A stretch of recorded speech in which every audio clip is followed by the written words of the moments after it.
yo soy Fernanda Gaspari, profesora de la Cátedra de Manejo de Cuencas Hidrográficas de acá de la facultad, que dicto clase en Ingeniería Forestal y en Agrarias de esta facultad.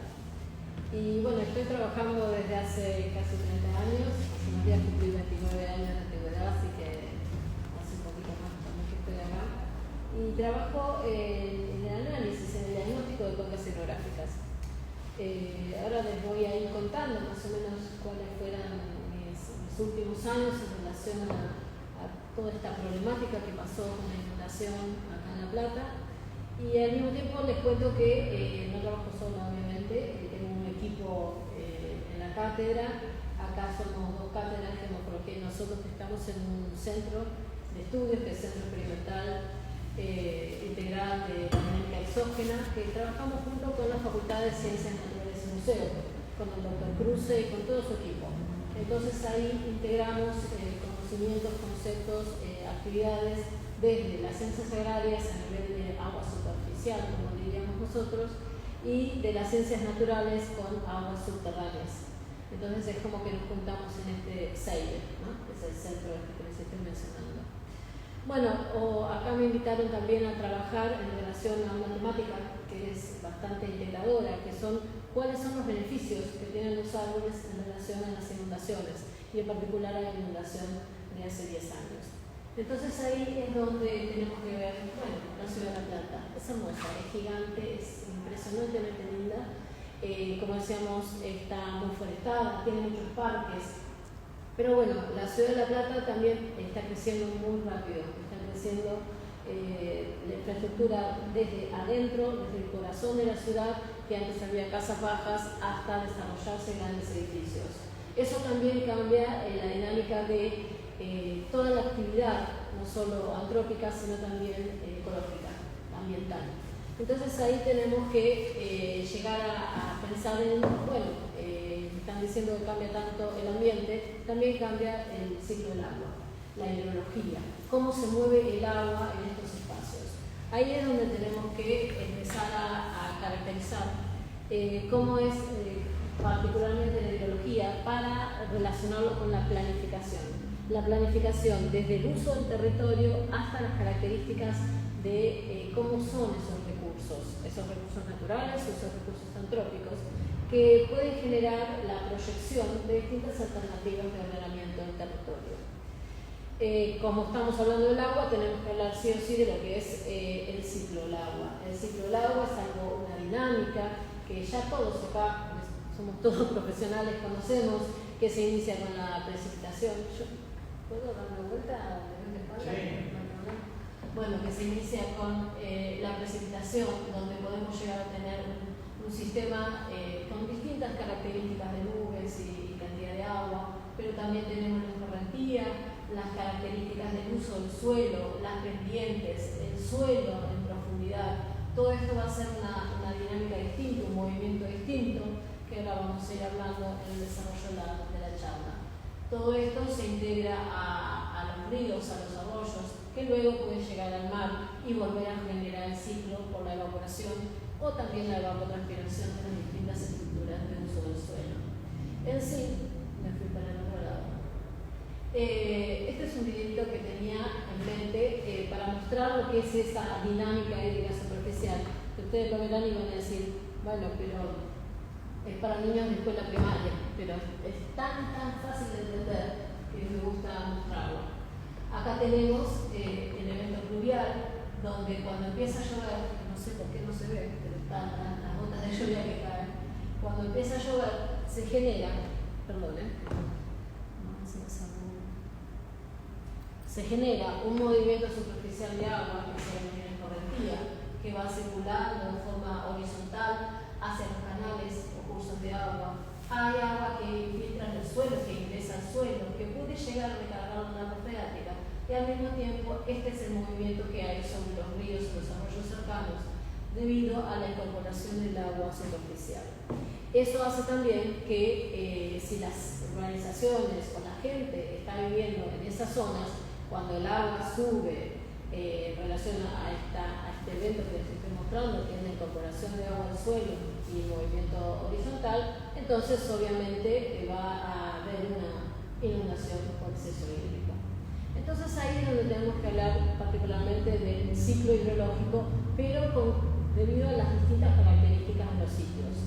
Tenemos el ciclo hidrológico forestal, donde podemos llegar a ver que las distintas estructuras arbóreas nos van a dar distinto movimiento. Si tenemos un árbol lleno de hojas con una copa grande que puede llegar a medir más de 3 metros de altura, tenemos una estructura de las ramas, una estructura del tronco, y todo el movimiento que hay sobre esa estructura, tanto del árbol, del tronco, de las ramas, como las raíces en el suelo, van a hacer que el agua se mueva de una forma en particular.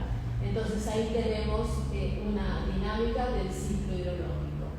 Cada una de estas estructuras de los árboles que componen ese ambiente va a generar la evaporación o evapotranspiración, y esto va a llegar a componer un ciclo, como lo que mencionamos anteriormente, que es la vuelta a la conformación de la lluvia líquida. Entonces también podemos decir, bueno, ese ciclo hidrológico está representado acá por árboles, como mencionamos recién, pero hay una parte de esa lluvia, de un 100% de la lluvia que va a escurrir nada más, podemos decir que es un 10%. Cuando tenemos árboles o cuando tenemos un sistema de parque, de bosque, podemos llegar a decir también, tenemos la evapotranspiración de todo el ambiente, que podemos decir que es un 40%. Podemos decir que hay agua que ingresa al suelo o a las napas freáticas. Entonces tenemos un balance bastante interesante en un sistema natural. Ahora en un sistema urbano todo eso cambia, debido a que toda la lluvia que se puede generar y caer sobre toda esta estructura urbana no va a poder ser contenida ni evapotranspirada, entonces va a generar mayor escurrimiento. Ese escurrimiento a nivel teórico podría llegar hasta un 55%, disminuyendo así también la integración de agua al subsuelo y por medio de la infiltración. Este ciclo hidrológico también lo tenemos que analizar a nivel territorial, ¿sí? No podemos decir que el ciclo o esa tormenta generó agua, descubrimiento, infiltración solo en una localidad, sino lo tenemos que integrar a un territorio. Y ahí es donde empezamos a hablar de lo que son las cuencas hidrográficas. Las cuencas hidrográficas son unidades limitadas del territorio que están definidas por un término que se llama divisorias de aguas. Una divisoria de agua es como una línea imaginaria que va uniendo puntos con la mayor altura, ¿sí? Nosotros siempre vemos que el agua va a circular de las zonas más altas a las zonas más bajas, por gravedad. Todos los cursos de agua que tenemos acá en la zona de La Plata salen todos para el río de La Plata. ¿Por qué? Por gravedad directamente. Eso es lo que define a la cuenca hidrográfica. Esa línea imaginaria que une todos los puntos de cota más alta y que va disminuyendo hasta llegar al contacto con un río, con un lago, con una laguna, cualquier espejo de agua, es lo que me define el límite de la cuenca hidrográfica.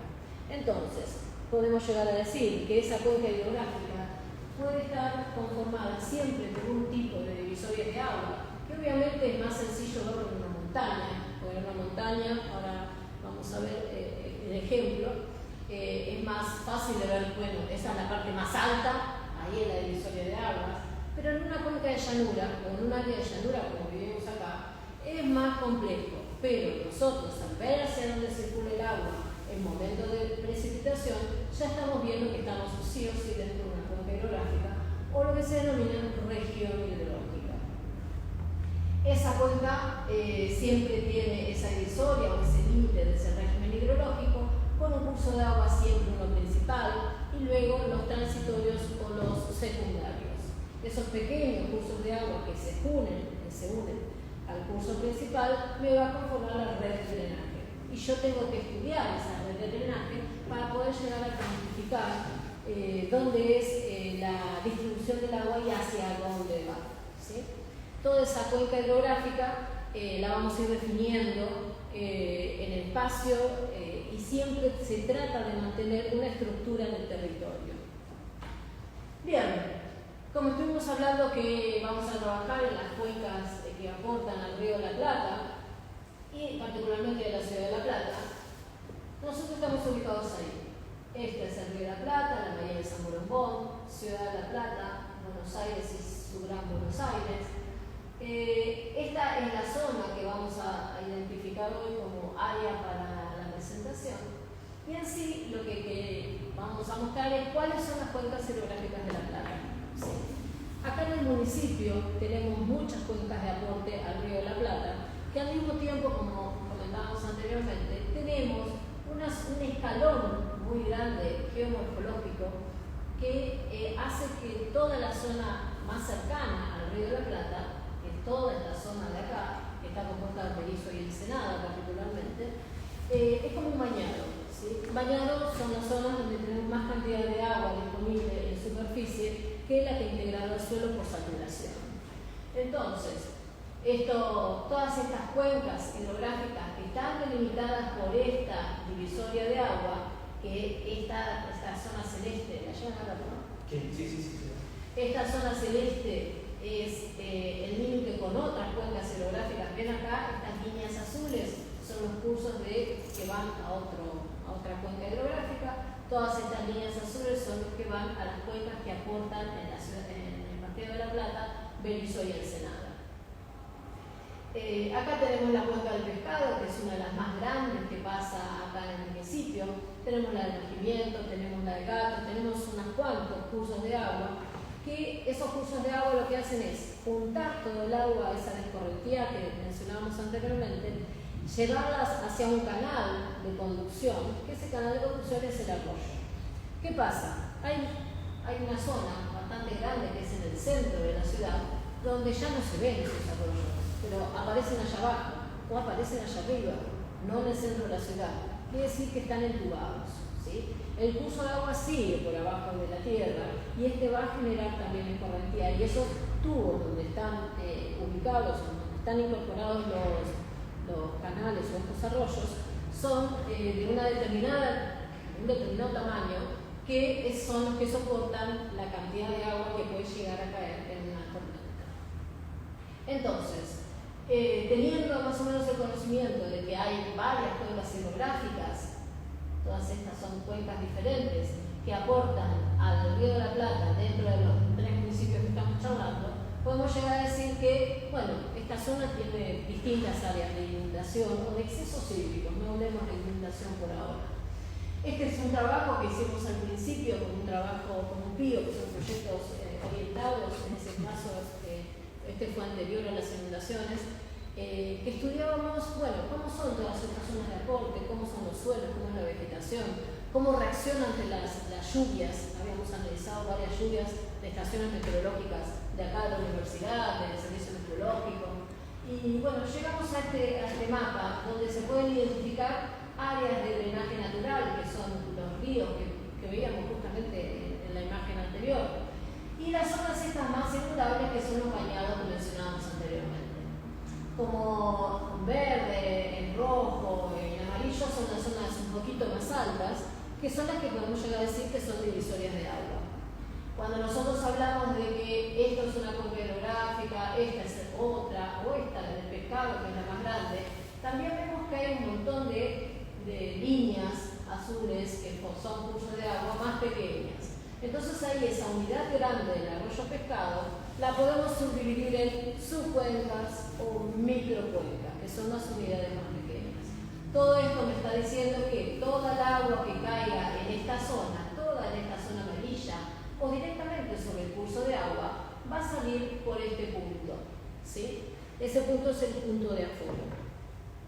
Bien. Nosotros con este proyecto lo que hacíamos era tratar de analizar cómo fue el cambio de uso del suelo. Cuando hablamos de uso del suelo es qué es lo que hay, si hay un pastizal, en la zona del Pescado, acá en toda esta zona hay muchas zonas de pastizal que lo analizamos desde la década del 80, particularmente con análisis del año 1986, y vemos un mapa como este donde tenemos los cursos de aguas en azul. Hay algunas zonas que son más inundables que otras que pueden formar humedales, habrán escuchado nombrar, que son como acumulaciones de agua con naturaleza viva de distintas instancias. Tenemos la zona de los bañados, tenemos puntos o áreas forestales que casi no se ven, ¿sí? Hay pequeñas áreas forestales en color verde. Después tenemos pajonales, que son también esos humedales que están en color rojo. Todo lo que está en color verde es la zona de pastizal, que pastizal es también la zona donde estaba la ganadería o la agricultura. Ustedes habrán visto que, bueno, no sé si estamos todos, creo que en el 80 estábamos todos nacidos ya, lo que estamos acá, bueno, qué chiquitito. Bueno, esto es lo que pasó antes de Granjas. Los pastizales son áreas donde hay agricultura, hay ganadería. En esa época había mucho de eso. Y lo gris es lo urbano, ¿sí? Eso, lo gris es toda la zona donde había casas, donde había calles, edificios. Y después tenemos zonas acá en La Plata donde hay usos específicos, que eso puede ser IPF, las canteras, ¿sí? Bueno, esas áreas que ya se han creado más de hace 40 años, 50, unos cuantos más. Pero es un uso del suelo, que es lo que tenemos que analizar para saber cuánta agua se puede llegar a disponer acá. Entonces hicimos todo el análisis como planteábamos anteriormente y generamos el mapa del 2011. En el 2011 fue un análisis, el proyecto terminaba en el 2012, así que por eso hicimos todo este cambio de uso del suelo, hicimos toda una tendencia de cada uno de los usos del suelo que mencionamos anteriormente. Y al final me está mostrando que la zona de usos especiales casi no cambió, casi está parecida. Bueno, obviamente los cursos de agua a la escala que se está trabajando tampoco se veían muchos cambios.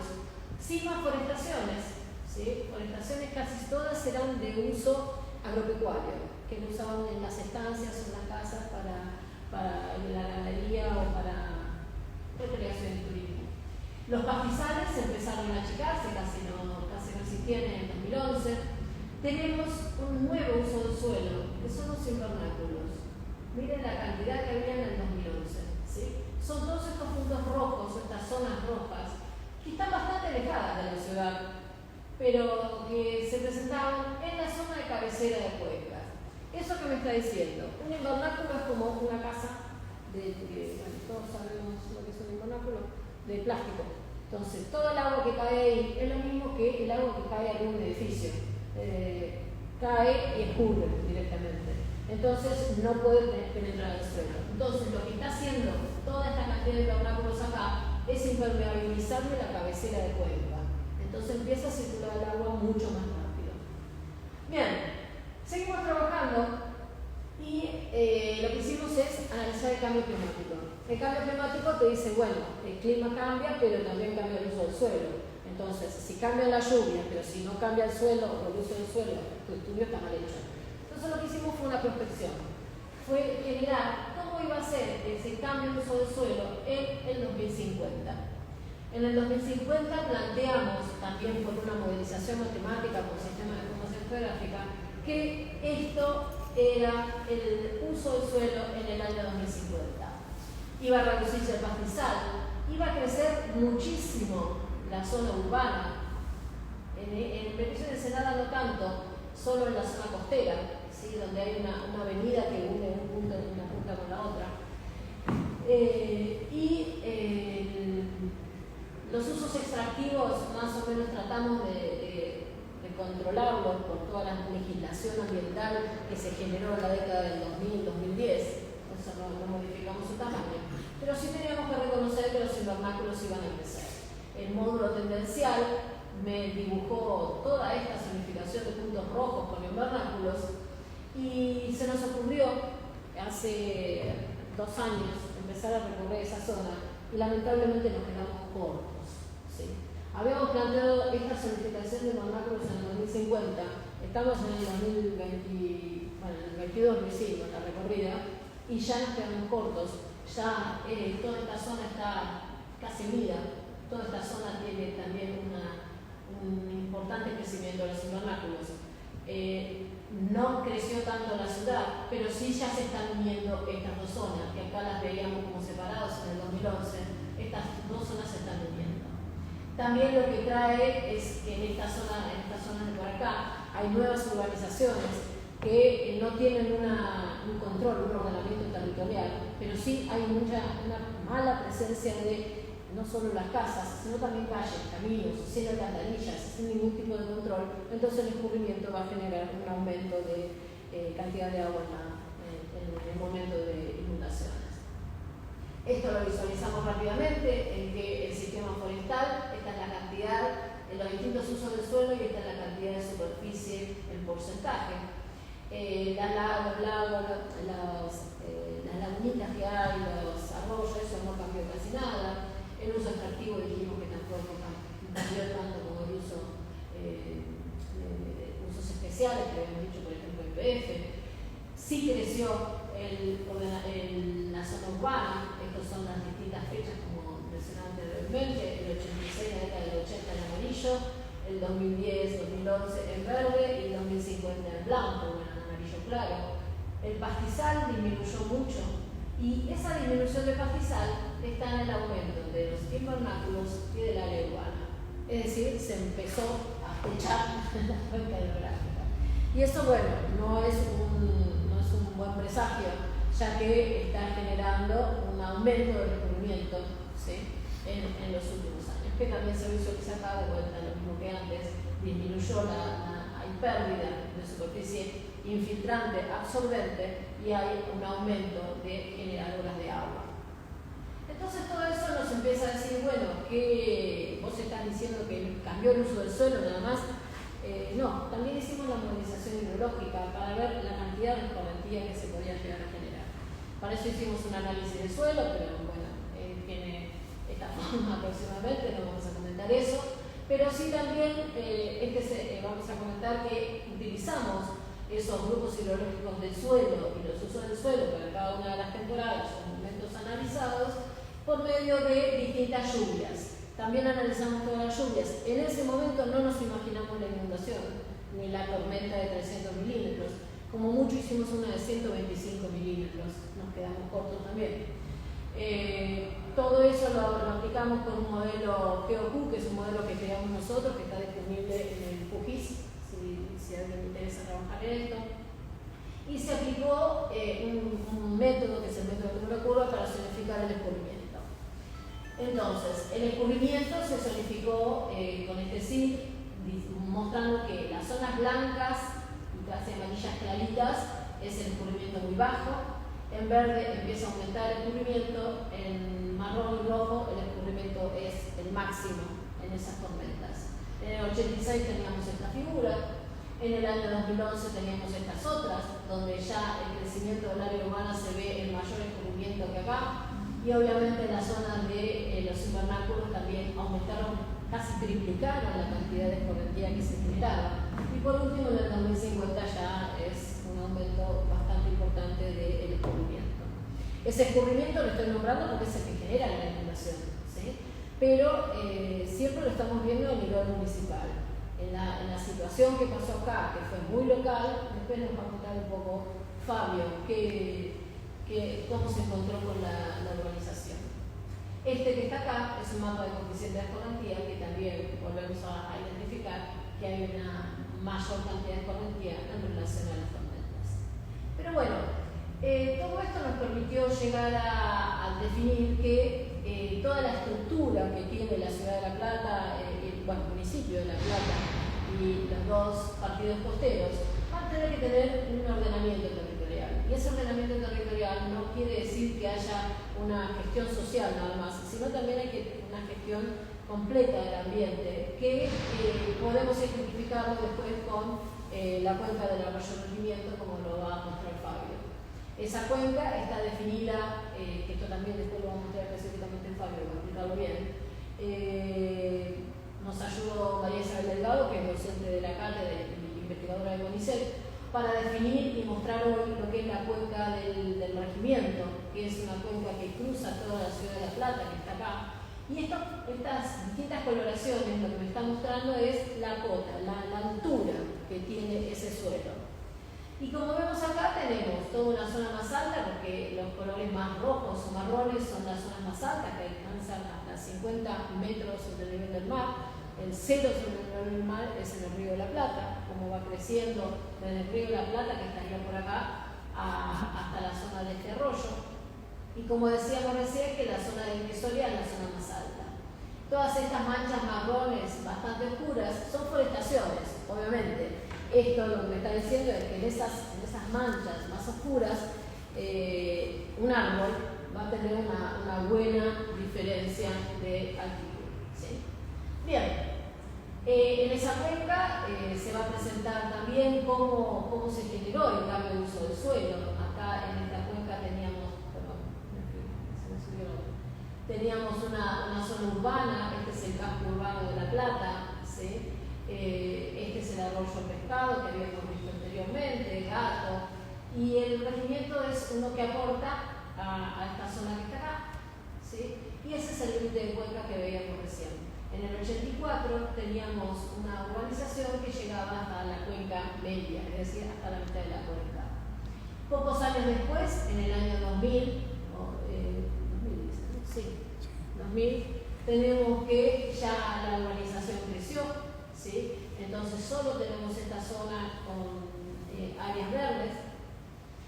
Acá siguió avanzando la urbanización y en el 2022 avanzó bastante, ya vimos sobre el curso de agua, sobre el canal, bastante presencia de urbanización, y esto es lo último que tenemos, que la urbanización creció demasiado, ya se ve poco espacio verde y tenemos mucha cantidad de espacio gris, que es la zona urbana. ¿Sí? En sí, lo que estamos viendo es que si nosotros analizamos que la cuenca del regimiento es esta, que esto era lo que habíamos planteado como área de estudio y el descubrimiento que podía llegar a tener, o el potencial de inundación, vemos que toda esta zona que está en azul oscuro, ¿sí? Es el arroyo y es la zona donde nosotros planteamos en el año 2011 que posiblemente se iba a inundar. Y después nos va a contar Fabio lo que pasó. Bien, ¿para qué queremos o qué es lo que tenemos en la ciudad para decir, bueno, vamos a controlar esa cantidad de agua en exceso que empezó a circular? Lo que podemos llegar a tener es un hermoso bosque. Acá enfrente tenemos el Paseo del Bosque, que es una estructura muy bien, una arquitectura bien planteada, tenemos muchos sistemas forestales, no están en el mejor estado sanitario, pero tenemos bastantes árboles que pueden llegar a conformar una zona donde podemos llegar a contener mucha cantidad de agua de exceso. También tenemos lo que es el lago del bosque, que es una zona de acumulación de agua, que surtió un muy buen efecto durante la inundación, tuvo una contención bastante alta. O sea que esta planificación que se hizo en el año 1800, no me acuerdo cuándo, 1880, por ahí. Esa planificación fue genial, ¿sí? Estuvo muy bien definida. Pero ¿qué pasó? Toda la urbanización empezó a crecer acá y quedó chica la urbanización, quedó chica la planificación de este sistema acuícola de contención de agua superficial. Nosotros de esta estructura podemos decir, conocen a Florentino Meguino, en algún momento lo habrán escuchado nombrar, es un historiador, es un ambientalista también, de 1890, que también planificó y participó en la confección de varios parques como estos, que decía que el agua hay que tratar de contenerla en el lugar donde cae, ¿sí? Y no dejarla correr. Entonces, este tipo de planificación es eso, este pulmón verde que tiene la zona más baja de todas esas cuencas que presenté, son con ese objetivo, pero bueno, lamentablemente quedó chico y no pudo llegar a contener todo el agua de la inundación. Entonces tenemos que decir, bueno, ¿qué es lo que pasa con la cantidad de árboles que tenemos acá presentes en la ciudad? Bueno, esos árboles lo que hacen es que pueda llegar a generar una contención del agua en caída sobre la estructura, pero los cambios que se pueden llegar a producir en esa estructura forestal van a producir la intercepción, van a generar un aumento de la precipitación que caiga directamente del suelo, y ahí está incluido la tala que hacen o el cambio de especies de un día al otro de especies forestales, el mal estado sanitario de los árboles, las malas podas de los árboles, todo eso está generando un cambio en la estructura, ¿sí? También estamos diciendo que ese cambio de la estructura forestal, de ese ecosistema, ese pequeño ecosistema forestal que podéis llegar a ver en las calles o en los parques, también hay un cambio en el flujo del agua, tanto superficial como subsuperficial, aunque no la veamos, hay un cambio en la dinámica hídrica del movimiento, de ese flujo de escorrentía que hablábamos recién y de la infiltración. Y también nos conlleva a un aumento de la erosión hídrica superficial y la degradación que produce el agua al pasar de un sitio a otro. Y por último, tenemos la aplicación de productos químicos. Esto en las zonas agrícolas o en las zonas hortícolas, como lo que veíamos en la cabecera de Cuenca, genera los fertilizantes, los insecticidas, todo eso, una contaminación, ¿sí?, del agua superficial y de las capas freáticas de la parte alta de la cuenca. Pero entonces todo esto va a conformar lo que son los servicios ambientales forestales, servicios ambientales o ecosistémicos. Son como servicios que le brinda el ambiente a la sociedad, son como beneficios que retiene la sociedad de manera natural. ¿Sí? Esto nosotros lo que tenemos que hacer es tratar de aprovecharlos en forma continua, en forma sostenible en el tiempo y en el espacio, y eso se logra tratando de manejar, gestionar, ordenar todos los distintos tipos de estructura que se presentan en la ciudad. Entonces ahí, bueno, acá les presento una lista de cuáles son esos servicios ecosistémicos que están en el ambiente, y particularmente en áreas arboladas, pero en sí lo que habla es que puede mejorar la calidad del agua, la calidad del aire, la calidad de esos flujos de agua superficial que pueden llegar a ir también, por ejemplo, al lago del bosque. Y todo eso me va a conformar que el aprovechamiento o la mejora de ese arbolado urbano me pueda también mejorar la dinámica hídrica superficial. Esta dinámica hídrica va a estar totalmente relacionada con el estado sanitario y la distribución, la arquitectura que van a tener las distintas estructuras boscosas o forestales. También tenemos que hay una contribución directa con, por ejemplo, la absorción del dióxido de carbono, con la mejora de calidad de aire, con el filtro de contaminantes urbanos o partículas finas, que puede ser la emisión de gases de los autos o de los distintos tipos de vehículos, que puede ser la biodiversidad con el hábitat y la protección que puede llegar a tener con las aves urbanas o con algunos de los animales urbanos que también podemos encontrar. El efecto de isla de calor, es decir, la temperatura se ve disminuida cuando hay presencia de especies forestales entre 2 y 8 grados Celsius. Y después la salud mental y física, que esa directamente también la podemos llegar a interpretar muy fácil, porque cuando nos acercamos a un bosque o cuando caminamos debajo de un árbol, la sensación es diferente.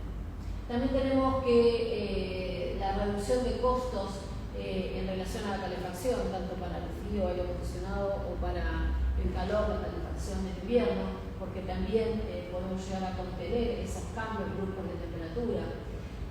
La regulación del flujo de agua, de ese escurrimiento que habíamos mencionado anteriormente, la concesión o la presencia de árboles urbanos son los que me acompañan a disminuirlo. Y los árboles también proporcionan alimentos o bienestar obviamente a la bifauna que puede llegar a estar presente. Y por último, es importante también que aumenta el valor de la propiedad. Eso también está certificado.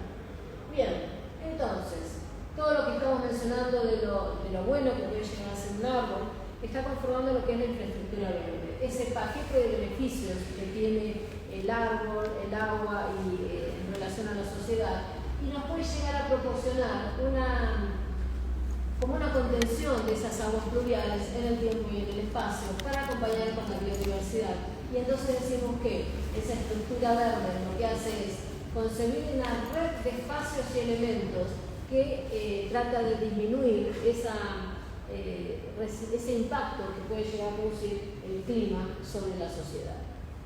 Entonces, toda la infraestructura verde, que en detalle la podemos analizar bastante variada, lo que hace es un resumen como de beneficios: controla la temperatura, controla la contaminación, puede llegar a regular el flujo hídrico, mitigar el cambio climático. En sí, hay muchos beneficios que nosotros podemos llegar a lograr a partir de los árboles urbanos o distribuidos en distintos territorios en la cuenca hidrográfica.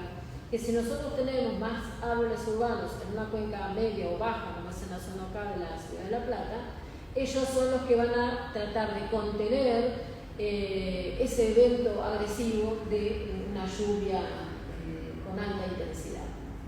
Como agrarios en contra de los árboles, vemos que empieza a predominar pavimento, obviamente cemento de los árboles de zonas más reducidas, el crecimiento urbano que no solo es en horizontal sino en vertical, la compactación de suelo, la disminución de la materia orgánica superficial. Bueno, eso también acompaña o ayuda también a la prolongación de las sequías, de las altas temperaturas. Cuanto más casas hay, la temperatura también es más importante.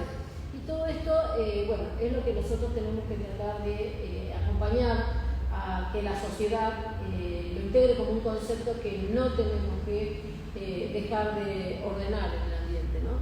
La población urbana y los árboles son los que nos van a brindar distintos tipos de beneficios para poder llegar a alcanzar controlar esa dinámica hídrica y ese efecto tan agresivo que fue en la inundación hace unos cuantos años atrás. Bueno, esto más o menos es una presentación general de cuáles son los beneficios de los árboles y ahora la vamos a continuar con Fabio.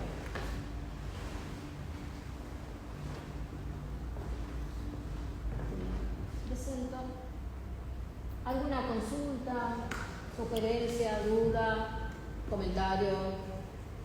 Estamos a tiempo. Yo tengo una, pero si querés la dejamos para el final. Listo, más integrador. Escuchemos a Fabio. Gracias.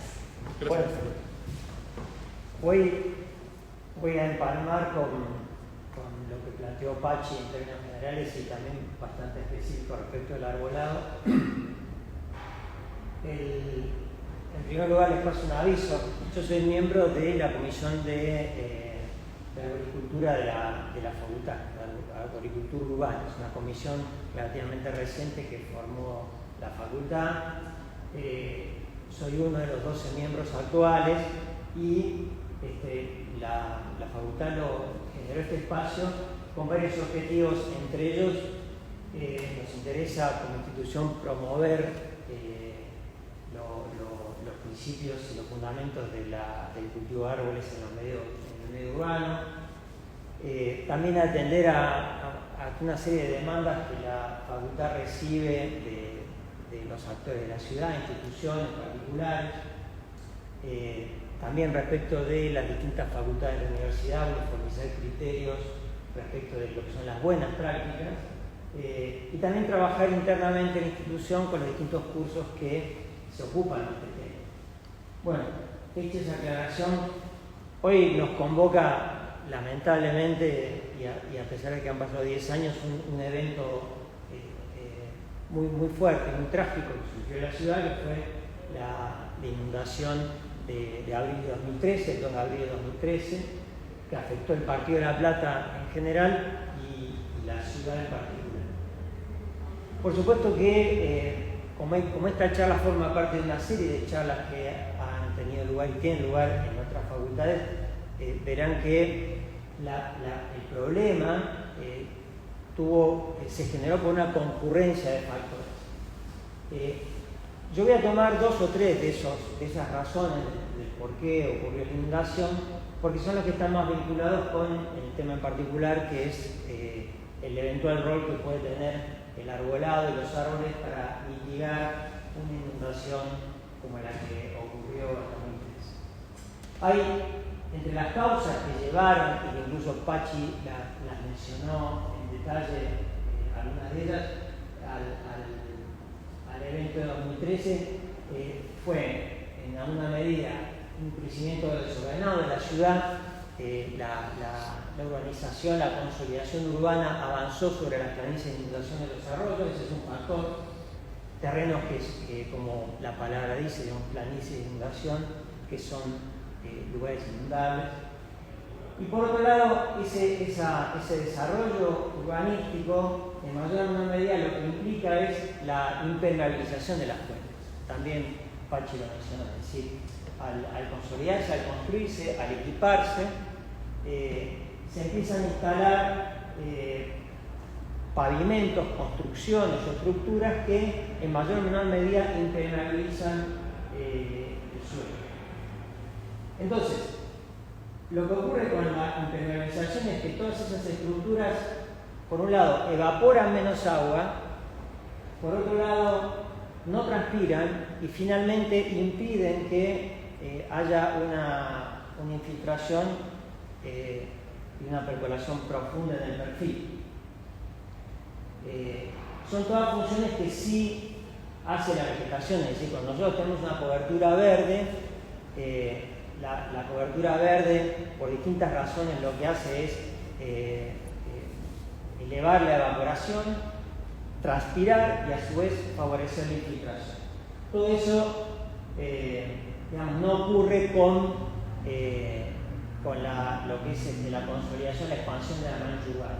Ahora, esto no es un problema que nos pasa a nosotros como platenses, nada más. Esto ocurre en distintas partes del país y en distintas regiones del mundo.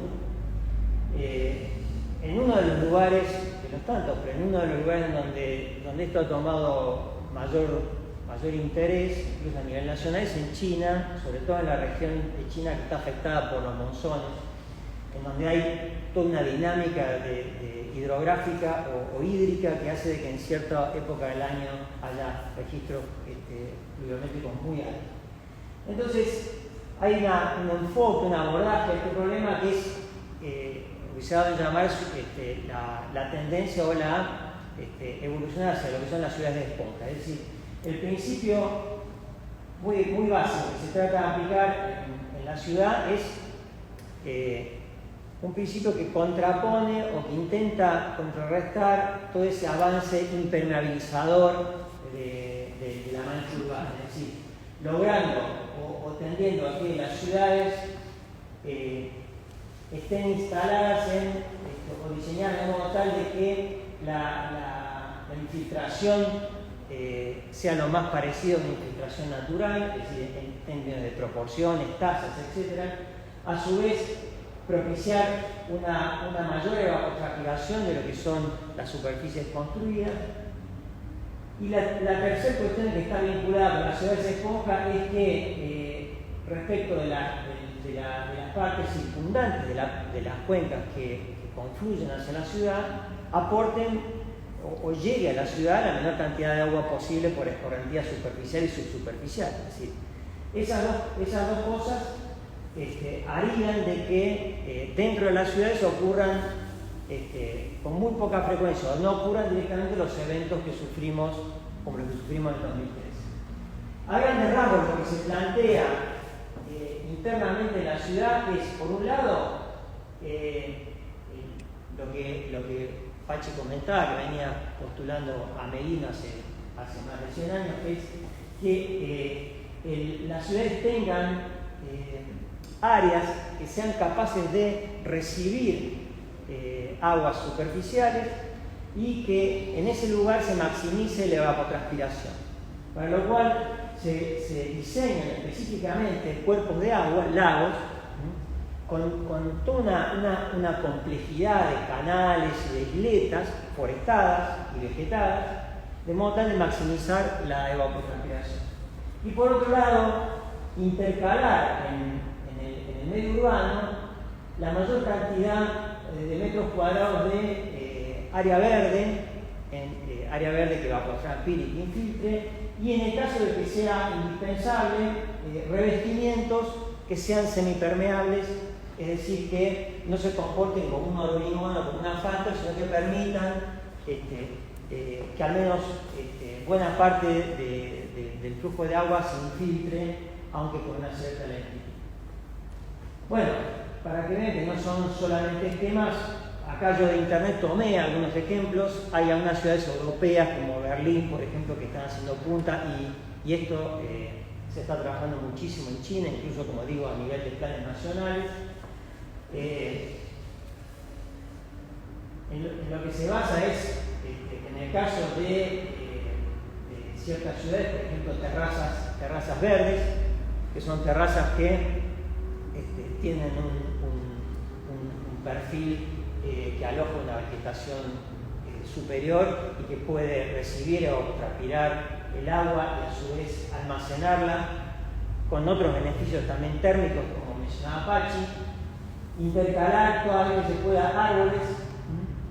Y acá, como se ve, hay dos ciudades chinas que tienen estos lagos. Fíjense la proporción de borde y la proporción de vegetación que tienen esos lagos.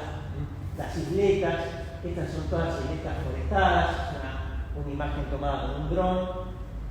Como les digo, buscando maximizar los procesos evapotranspirativos. Y por supuesto estos son cuerpos de agua que ante un evento, ante una lluvia, una tormenta, pueden recibir, variando su cota, ese volumen de agua y después se evapotranspirar. Ahora bien, yo les mencionaba el principio de Ciudad Esponja y los ejemplos, y vieron que es casi omnipresente la presencia de árboles. ¿Y esto por qué? A grandes rasgos, y ya me vuelvo a repetir que Pachi lo mencionó, acá yo traje una figura como para intentar graficar o ejemplificar el contraste entre lo que es una misma lluvia, en donde tenemos un 100% de la precipitación en ambos casos, pero ¿qué ocurre con ese aguacero cuando el aguacero se encuentra con una superficie construida, impermeable, pavimentada, respecto de cuando se encuentra con una superficie forestada, aunque parte de lo que rodea a los árboles sea una vereda semipermeable o en mayor proporción poco permeable? En el caso del aguacero que incide sobre un pavimento o sobre una terraza de hormigón, lo que va a pasar en primer lugar es que gran parte de ese aguacero llega primero con una energía, las gotas llegan con una energía, con una rapidez que no tiene ninguna barrera, ninguna oposición. A su vez se encuentra con una superficie que, si bien tiene una cierta posibilidad de retener humedad superficial, en buena medida canaliza esa agua hacia cotas inferiores. Quiere decir que el grueso del aguacero rápidamente y manteniendo buena parte de esa energía va a ir a parar a lo que está ejemplificado acá, que es un pluvial, un desagüe. Hay una proporción muy chiquita de lo que puede llegar a retener el hormigón arriba o el pavimento que se puede evaporar. Ahora, en contraposición, cuando ese mismo aguacero se encuentra con una superficie forestada en el medio urbano, lo primero que encuentra es la copa. Y esa copa lo que hace es ofrecerle en mayor medida una oposición y quitarle energía a esas gotas. Es decir, que ya de entrada estamos ganando en lentitud de que la gota llegue a la superficie del suelo. Hay una proporción que se retiene como intercepción, porque se mojan las ramas y se mojan las hojas. Acá yo he traído de algunos papers, de algunos trabajos, algunas cifras como para mostrarles algo orientativo. Podemos asumir que del 100% de la lluvia incidente, más o menos un 20% es interceptado por la copa.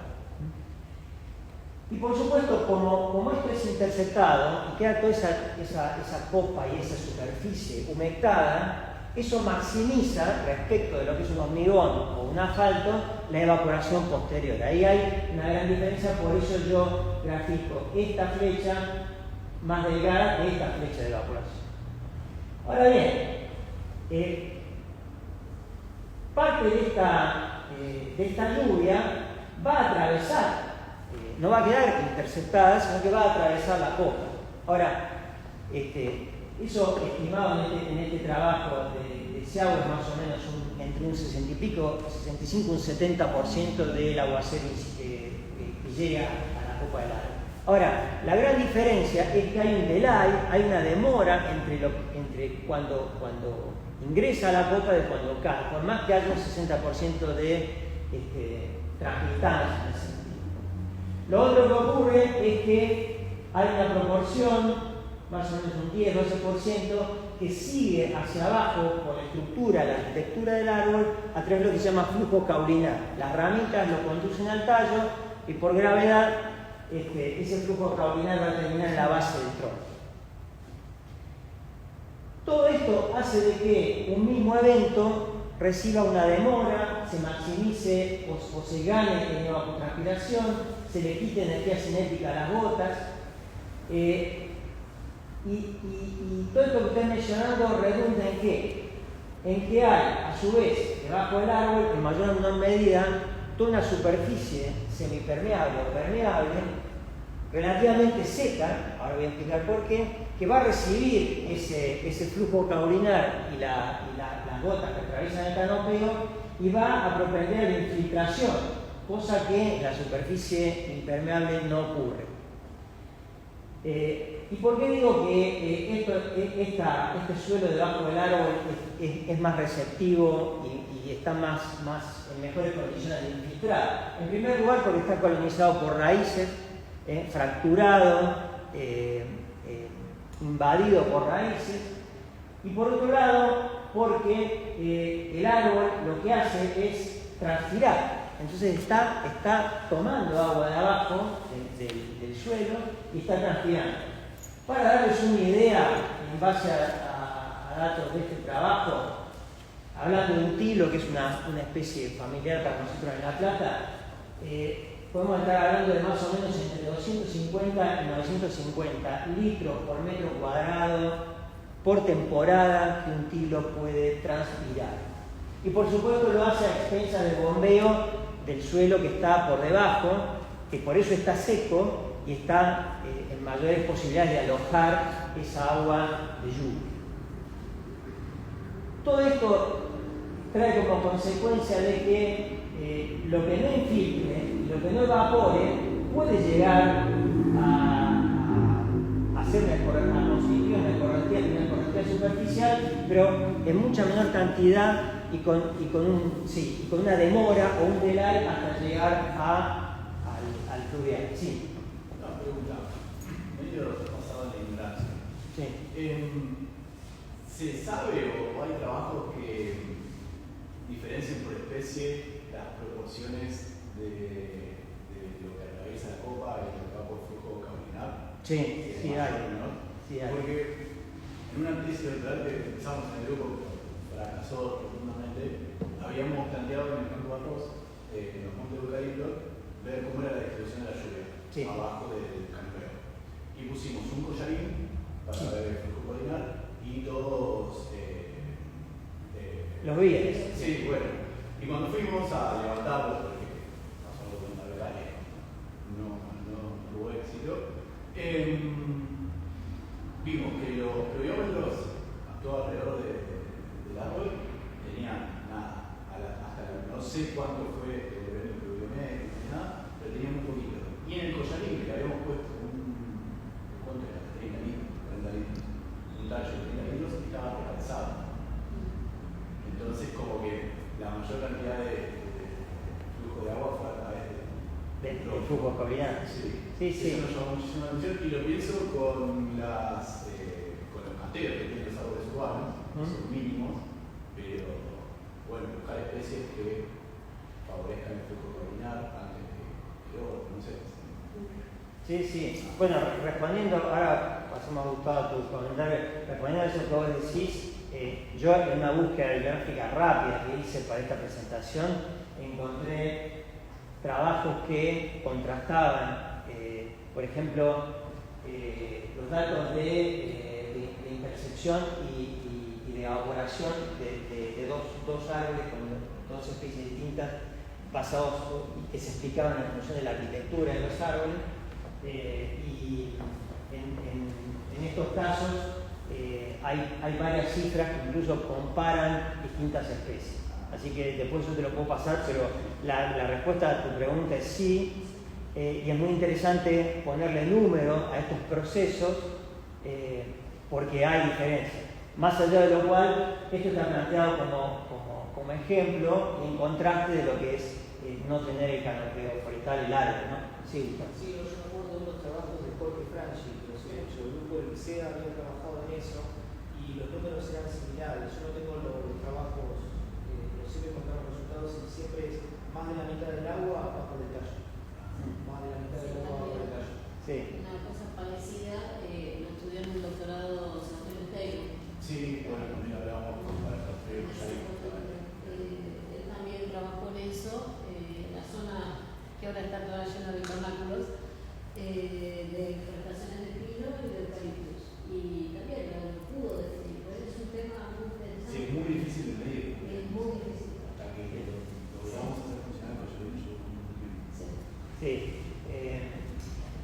Pero, digamos, yendo a lo básico, digamos, lo que uno logra a partir de el cultivo de árboles en el ámbito urbano y periurbano vinculado a la cuestión hidrológica es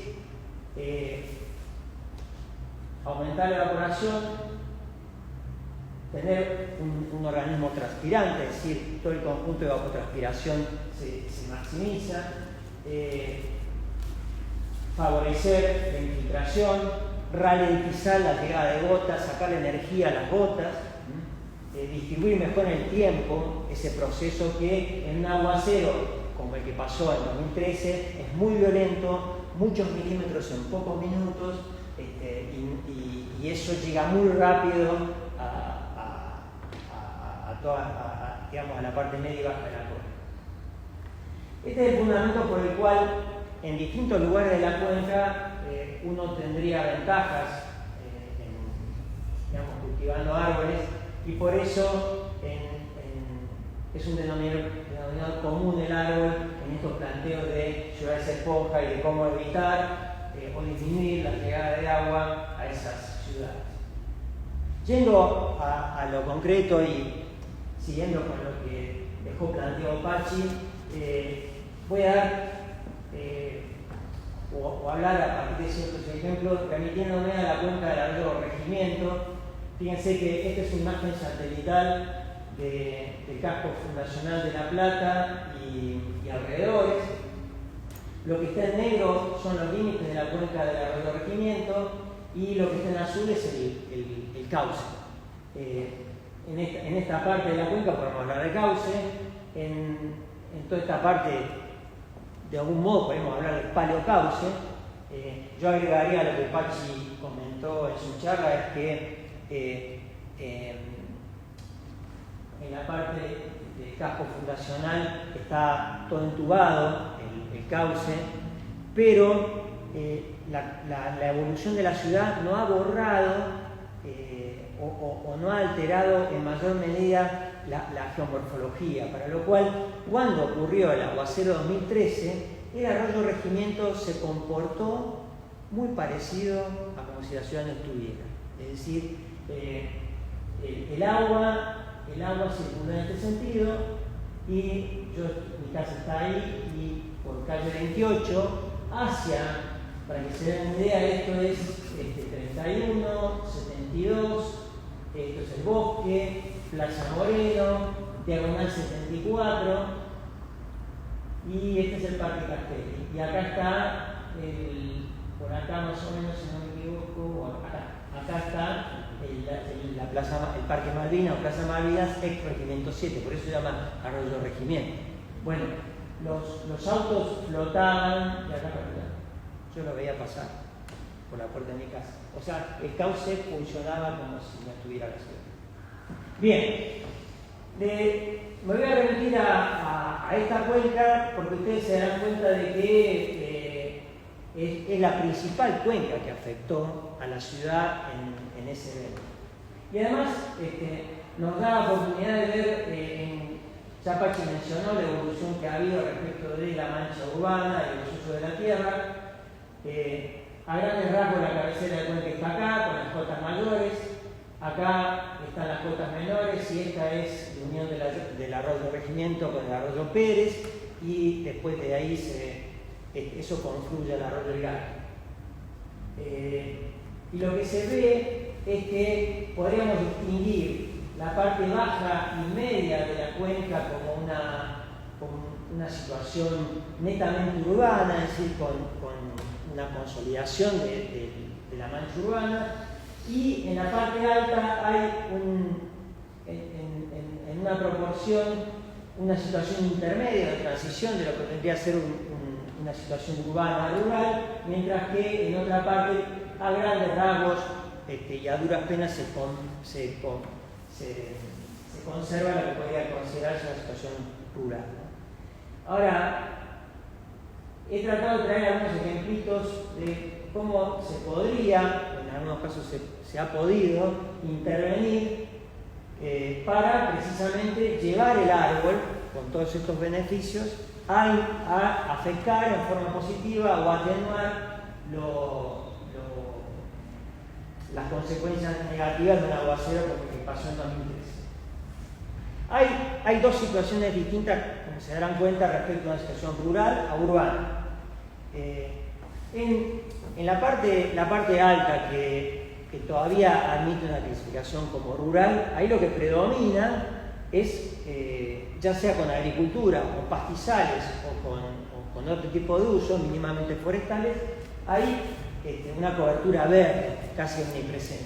Con lo cual, si yo quisiera intervenir a partir de árboles, tengo distintas posibilidades. Por un lado, trabajar con árboles individuales, con cortinas, o también con propiamente bosquetes o bosques. Es decir, yo puedo, en ese caso, cultivar podales. Y, digamos, los principales conflictos vendrán en todo caso por cómo puedo yo combinar el uso forestal con los demás usos agropecuarios que quizás son igual o más rentables que el uso forestal. Les doy algunos ejemplos. No son propiamente de la cuenca del regimiento, porque en la cuenca del regimiento hay muy poca forestación, pero esta imagen que ustedes ven acá, es de dos rodales, dos plantaciones de salicayas, en este caso Salix y en este caso Populus, sobre la planicie de inundación del arroyo Arrecife, del río Arrecife. El río Arrecife desborda, avanza sobre la planicie de inundación, la ocupa más o menos porteñamente 4 o 5 días en una semana y después vuelve a recuperar su cauce final. Este tipo de plantaciones o este tipo de bosques con estas especies lo que hace es admitir un cierto anegamiento temporario y mantener en primavera y verano un canopeo evapotranspirativo que me seca el suelo y me favorece la infiltración y le da una gran receptividad a ese suelo a partir de que está relativamente seco, para que cuando el río avance pueda absorber esa humedad. No sé si alcanza a ver, esto no es un artefacto de la foto, sino que se ve todo negro abajo, ¿ven? Hay una línea que divide la parte de arriba con la parte de abajo del bosque. Y eso es porque hasta esa cota llega el agua con materia orgánica y pinta esos troncos hasta esa altura, más o menos en mi altura. Después bajo. A grandes rasgos, algo similar a esto se podría hacer en la cuenca alta del regimiento, buscando que haya un aumento de la transpiración por parte del rodal, de modo tal de que llegue aguas abajo menos cantidad de agua y con un patrón espaciotemporal atenuado en el caso de aguaceros fuertes. Esto es otro rodal de sauce que está creciendo en un borde de cañada cerca de la localidad de Olide, con una fisonomía, una geomorfología muy similar a la del arroyo de regimiento. Y no es casual que les estén mencionando sauces, sobre todo, en menor medida álamos, porque son especies que toleran anegamientos transitorios.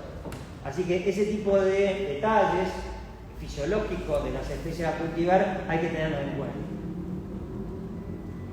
Ahora, ya cuando hay una transición de urbana a rural, la cosa cambia. ¿Sí? La situación es distinta porque el uso de la tierra es diferente, porque las expectativas y la demanda de la gente es distinta, porque los ciudadanos necesitan trasladarse, necesitan vivir, necesitan iluminación, servicios. Entonces, ya ahí la situación se empieza a complejizar y no es tan fácil hacer un intercultivo o ingresar con el cultivo de árboles en ese lugar. No obstante lo cual, se pueden cultivar o árboles individuales o alineaciones, la típica alineación de vereda, o incluso, mejor aún, disponer de parques, plazas, plazoletas con la mayor proporción posible de área verde permeable, de modo tal de seguir trabajando en la cuenca alta con maximizar la evapotranspiración y la infiltración.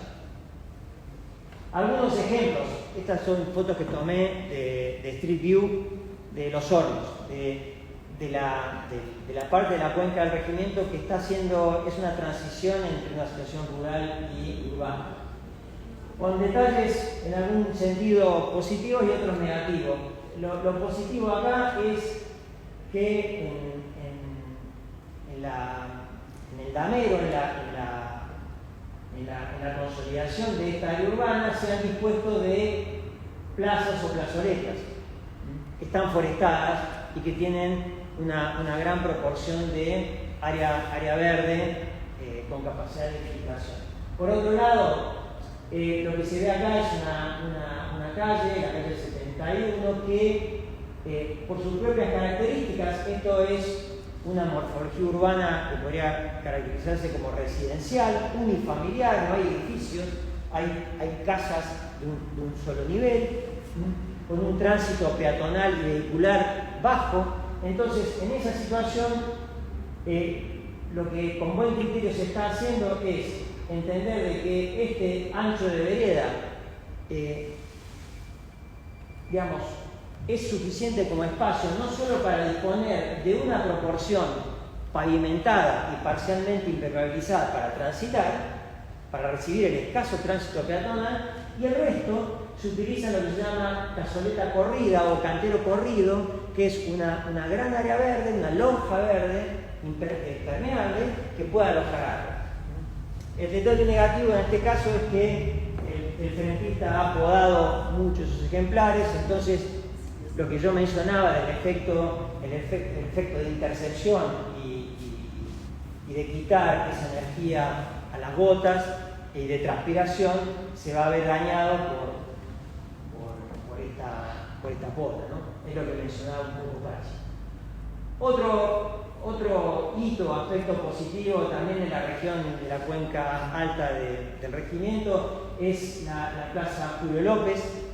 Hasta donde yo sé, es uno de los únicos ejemplos de la ciudad de La Plata, y con esto no hago ninguna mención particular ni para bien ni para mal de la gestión que lo hizo, simplemente digo que es un hecho notable que incluso en una parte de la ciudad relativamente consolidada, a posteriori esa superficie se destinó como área verde, un área verde que como ven está forestada, porque esto había sido una quinta, tengo entendido yo, pero en vez de lotearse o de construirse, se destinó a un parque y tiene, fíjense, una gran proporción de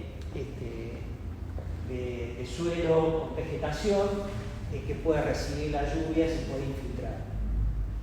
Un detalle muy importante en estos casos es el equipamiento que acompaña a los espacios verdes. Yo ahora voy a hacer referencia a las plazas, porque hay parte de ese equipamiento, como por ejemplo veredas o bicisendas, que parcialmente impermeabilizan y reducen la capacidad de recepción y de infiltración de la lluvia, ¿no?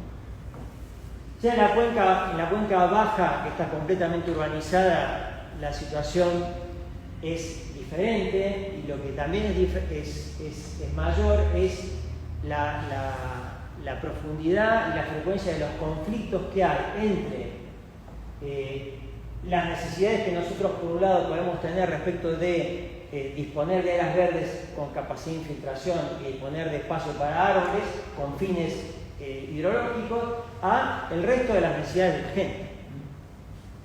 Para darles un ejemplo, bueno, ¿qué es lo que podemos hacer en el casco urbano, por ejemplo, en la ciudad? Una situación que se puede mantener o mejorar es que no se pierda ni un solo metro cuadrado de espacios verdes, de parques, plazas, plazoletas, ramplas. Y que la mayor proporción posible, compatible con el uso que le da la ciudadanía a esos espacios verdes, sea una superficie que pueda tener un césped, un arbusto, un árbol, y que con eso pueda infiltrar y retener humedad. Este es un ejemplo del Parque Castelli, es uno de los ejemplos, junto con el Parque Alberdi, que quizá tenga más proporción de área verde en el total del parque. Y fíjense cómo, si bien está parcialmente equipado, porque hay bicicletas, hay veredas, hay luminarias, hay juegos para niños, todavía se mantiene una elevadísima proporción de césped y de área forestal, que, como les digo, redunda en los beneficios hídricos que les mencioné. Otro tema que se puede atender aún mismo dentro del casco urbano son los canteros corridos o cazoletas corridas, para dimensionar en términos justos lo que realmente necesita ese frentista o esa cuadra respecto del uso peatonal y vehicular que se le da, respecto del resto de área verde que yo puedo usar o destinar para infiltración y para evapotranspiración. Este es un muy lindo ejemplo de unos dúplex en donde unos dúplex que están en 25, 64 y 65, es un área residencial unifamiliar o multifamiliar de 2 o 3 plantas, y en este caso lo que con buen criterio se ha hecho es destinar lo justo y necesario para el tránsito peatonal y lo justo y necesario para el ingreso de vehículos. El resto se puede destinar como una superficie receptora, infiltradora y con capacidad de evapotranspirar agua. Lo mismo con las rampas. Ahora voy a volver a este tema. Es decir, las ramblas y plazoletas son otra oportunidad para mantener y disponer de espacios verdes que cumplan este rol hídrico. Hay instancias en donde hay tanto tránsito peatonal y vehicular, tanta densidad, típico de áreas comerciales, por ejemplo calle 12, o como esta foto que está acá, esto creo que es Lavalle o es microcentro de Buenos Aires. En esas circunstancias todavía es posible cultivar árboles. Y hay algunas soluciones que seguramente no deben ser económicas o de bajo costo y que tienen cierta complejidad tecnológica que permiten atender a los problemas de impermeabilización. Por ejemplo, esto que yo estoy tocando acá es un pavimento, una mezcla que se hace de una piedra con cierta granulometría con un polímero que me permite a mí hacer o establecer una superficie caminable, transitable, pero que a su vez sea permeable. Todo este tipo de materiales se ha trabajado mucho en el concepto y los desarrollos de ciudad esponja, incluso a nivel de veredas, a nivel de calzadas, y ahí tiene una tecnología muy interesante para hacer de que, revestimientos o recubrimientos que admiten un tránsito importante y una intensidad de uso importante sean a su vez permeables. Ahora, bueno, como toda medida, no son todas cosas positivas. Es decir, hasta acá, digamos, uno podría pensar que este es un planteo, un mensaje optimista, pero la realidad es que cultivar árboles y instalar y mantener áreas verdes dentro de la ciudad y en el ámbito perurbano tiene sus inconvenientes también. Yo he traído acá algunos, como por ejemplo, hay una serie de recursos que se tienen que destinar y que las administraciones o los privados tienen que tener para poder hacer estas cosas. Es decir, algunas medidas son en buena medida de manejo, pero otras demandan recursos, insumos, mano de obra, y muchas veces lo que falta son los recursos, no tanto el know-how. Después, por otro lado, los árboles generan estructuras que en cierto sentido también conspiran contra otra de las funcionalidades de las ciudades que nosotros buscamos para atenuar los picos de inundación, que son las capacidades de la red de drenaje de drenar. Es decir, los árboles generan hojas, generan ramas, frutos que taponan alcantarillas que nos pueden complicar las obras de drenaje. Por último, en los aguaceros, en las tormentas, hay vientos y muchas veces los árboles, como estructuras que pueden llegar a pesar 1, 2, 3 toneladas y poder tener hasta 20, 30 metros de altura, representan riesgo de caída que pueden terminar lamentablemente en la pérdida de vida o gente lastimada, con lo cual eso también hay que tener en cuenta. Cultivar árboles en el ámbito urbano genera problemas o puede generar problemas a partir de lo que son las roturas de las raíces. Las raíces son estructuras que tienen una gran capacidad de explorar suelo y si encuentran un cimiento o un caño también lo van a explorar y lo van a romper. Entonces, a eso también hay que tener en cuenta. Y lo otro, dicho al último, pero no por ello menos importante, al contrario, es que todos estos planteos se hacen en el contexto de problemas que pueden contraponer al problema del riesgo de inundación otros que son tan o más graves. Entonces, a estas cuestiones hay que tenerlas en cuenta. Para darles un ejemplo, y muy sencillo, ¿no? Muy trivial, pero no tan trivial. Uno supondría de que la predisposición de la gente o del frentista a tener y cuidar un cantero o una cazoleta corrida con toda la funcionalidad solamente hídrica que yo les planteé debería ser positiva. Y sin embargo, yo les puedo asegurar que hay una proporción importante de los frentistas que lo que menos quieren tener frente de sus casas es un cantero corrido o cazoleta corrida. Y acá les doy dos ejemplos. Fíjense cómo en la misma cuadra este frentista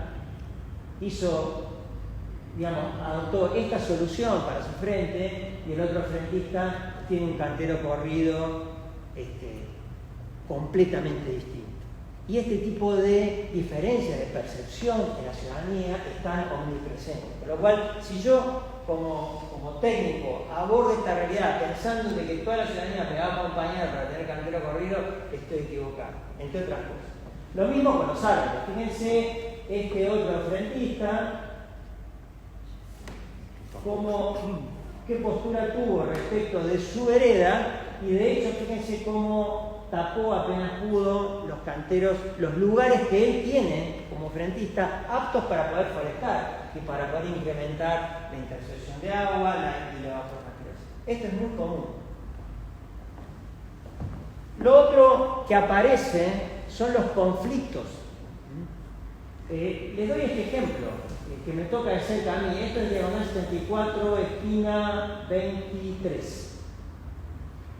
La administración municipal actual, y esto no lo digo ni a favor ni en contra, ha tenido una política bastante firme respecto de las bicisendas, con sus aspectos positivos y negativos. Lo cierto es que en el caso de diagonal 74 estableció estas bicisendas. ¿Se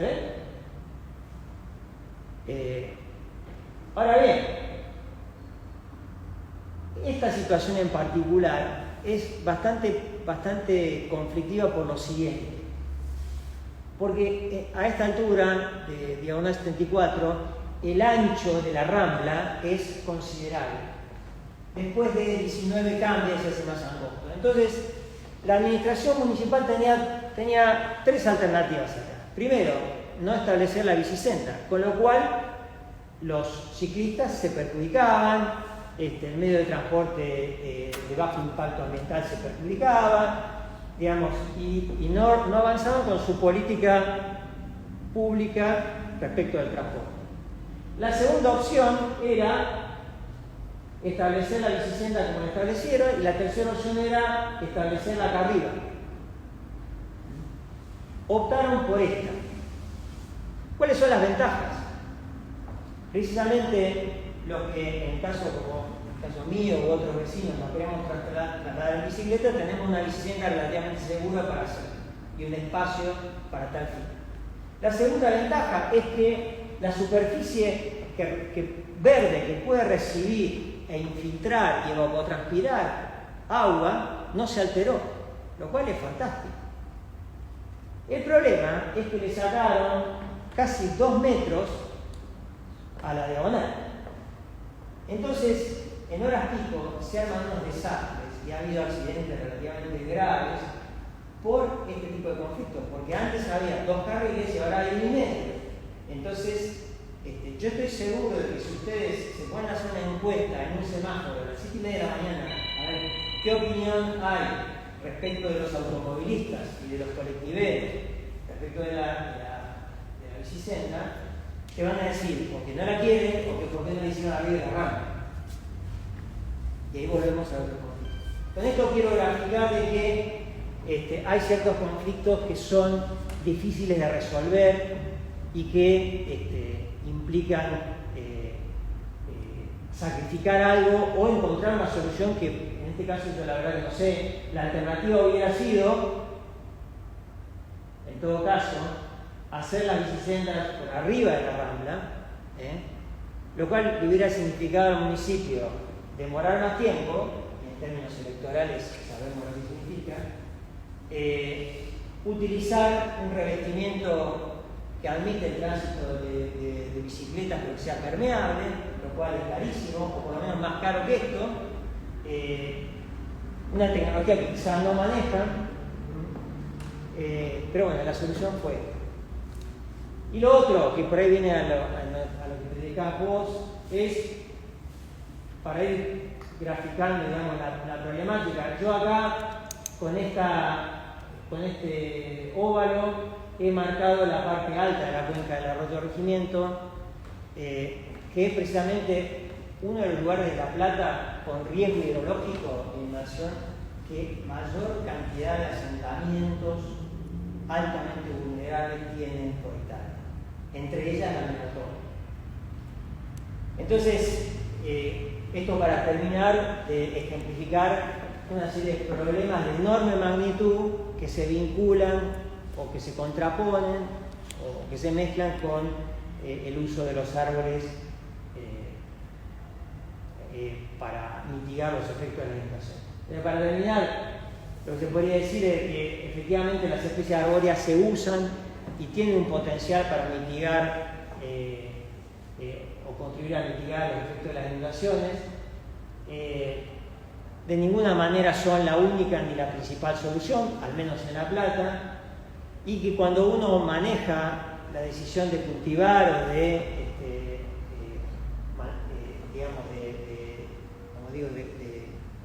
instalar árboles en las cuencas con estos fines, se va a encontrar con que tiene que resolver una serie de conflictos que en mayor o menor medida te plantean que cultivar unos árboles no es lo único y a veces no es lo principal que tienes que hacer en esa parte de la cuenca.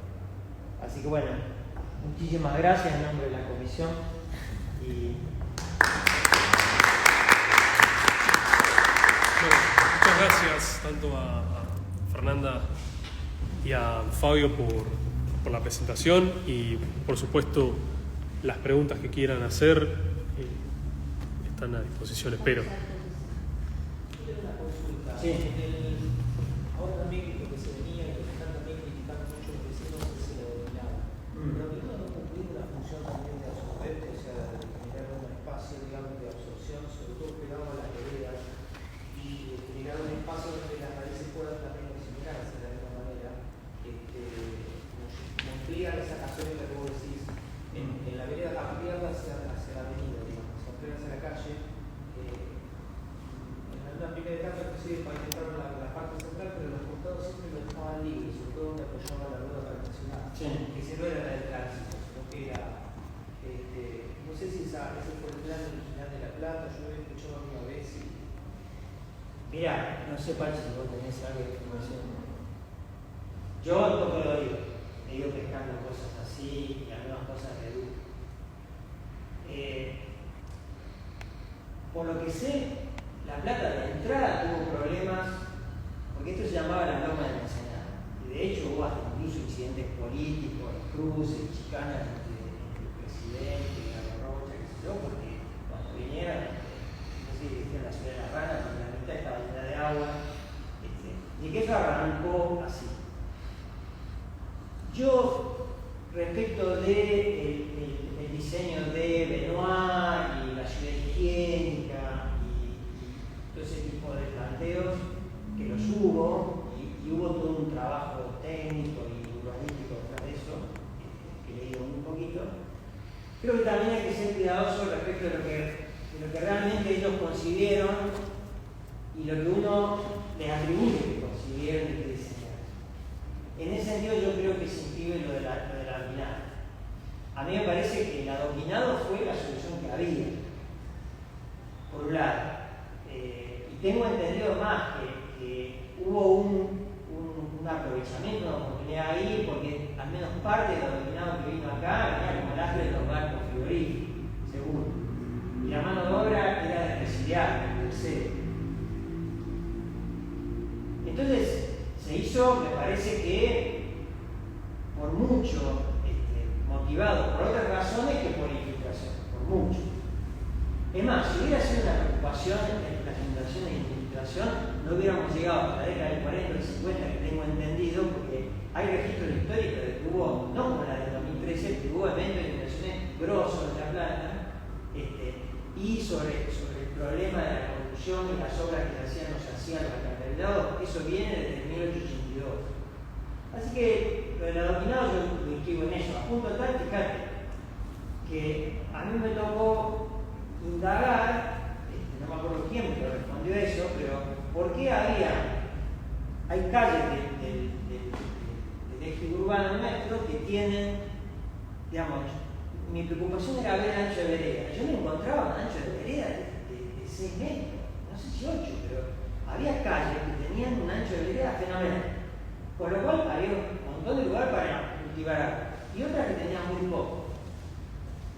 ¿Y cuál es la razón de eso? No había una cuestión de diseño previo, sobre todo en la periferia, en el eje fundacional, en el eje monumental que iba en 51 y 53 mirando al puerto, en ese sí había un diseño más cuidado, pero en el resto de los barrios se fue dando. ¿Por qué se daba que tenías veredas tan anchas y calles tan chiquitas? Porque tenían que adoquinar, entonces la manera de ir más rápido y gastar menos adoquín y menos adoquín era hacer una calzada chiquita. Así que yo, para responderte, después de tanta vuelta, yo creo que eso, si el adoquinado realmente cumple o es un diferencial en cuanto a la capacidad de infiltración y todo, de exploración de raíces y de oxigenación, no fue deliberadamente que se hizo. No fue deliberadamente, pero podría contribuir o potenciar que podría contribuir. Sí, contribuye. Sí. Contribuye la estructura. Cuando comparado con un asfalto que tenemos una capa así de hormigón o cemento, contribuye. Pero hoy en día también está, acá en La Plata y en la mayoría de las ciudades urbanizadas, ya está muy compactado. Entonces ya las funciones de su creación están como las tienen. Sí, O por lo menos están atenuadas, están nucleares. muy atenuadas. No, y después vos tenés. Hay un por ejemplo, Plaza Belgrano y va a ser muy parecido a lo que es para Castelli para hacer los eventos, que sin embargo se lo dio antes, y como se le dieron los terrenos, quedó la plaza con dos manzanas. Sí, hay cosas que están. Hay cosas que se Y después respecto a lo que voy a decir, que se asfaltaba hasta y se dejaba una lonja de adoquín eso va a asegurar que hicieron calidad de inflación. Lo han hecho porque. No, probablemente porque de esa manera vos dejabas generado un desvío en la cunetita para que drenara y porque además te ahorrás buen dinero de la falta.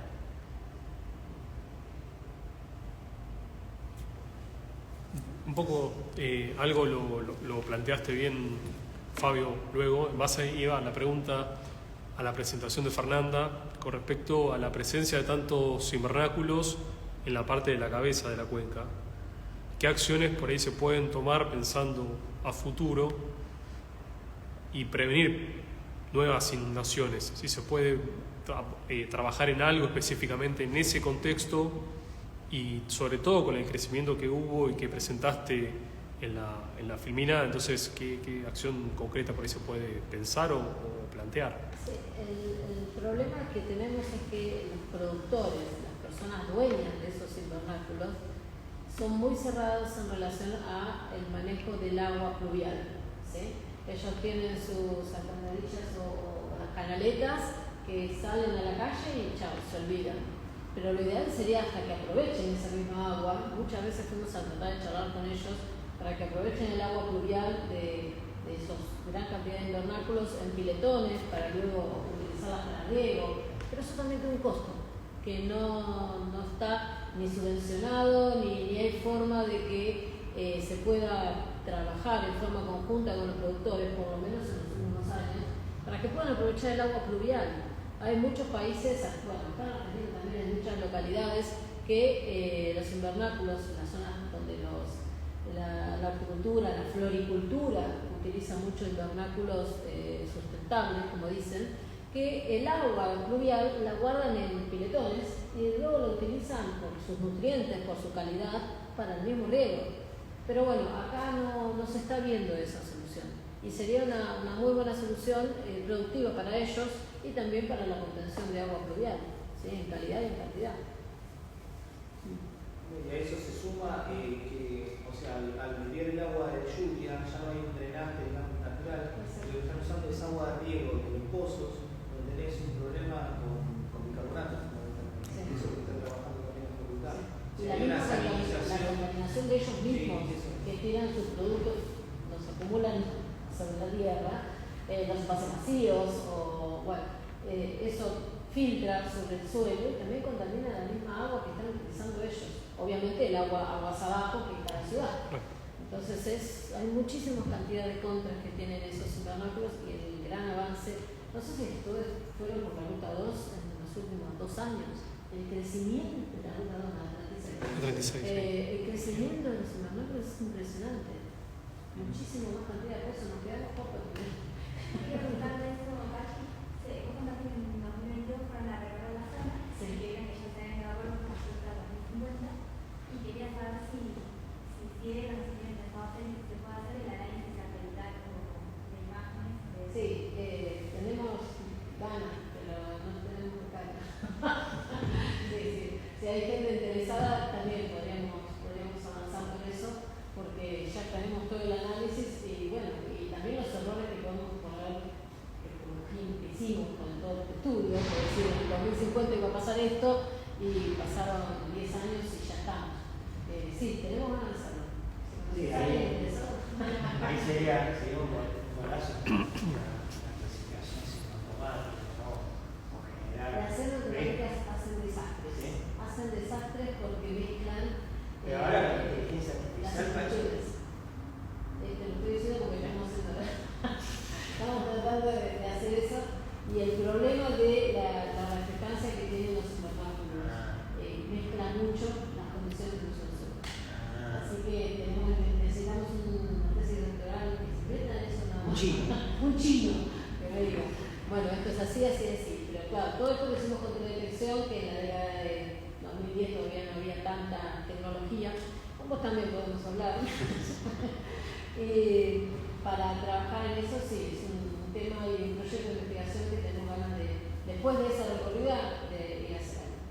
Y bueno, está empezando el año, así que la idea todavía es perfecta. Están todos invitados. Se me ocurría que cuando hablaba del trabajo en la cuenca alta, como que en la cuenca baja, bueno, no hay muchas soluciones posibles, digamos. Más que plantar algunos árboles más, veía la foto de las avenidas, de las diagonales con palmera y me preguntaba si la estructura de ese dosel no sería significativo empezar a pensar en otra especie, quizá. que no en Palmera, pero bueno. Y en la Cuenca Alta planteabas la forestación como el uso alternativo al manejo ganadero.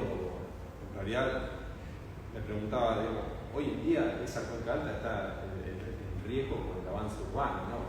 Ni siquiera por los invernaderos, que cada vez más lejos, como vos decías, la ruta 36, por una cuestión de aumento de alquileres.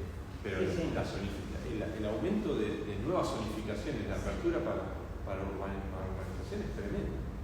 Sí, y vos ahí yo No hay una solución, una alternativa, una rentabilidad posible de cualquier actividad agropecuaria o forestal que alcance a competir con el avance urbano.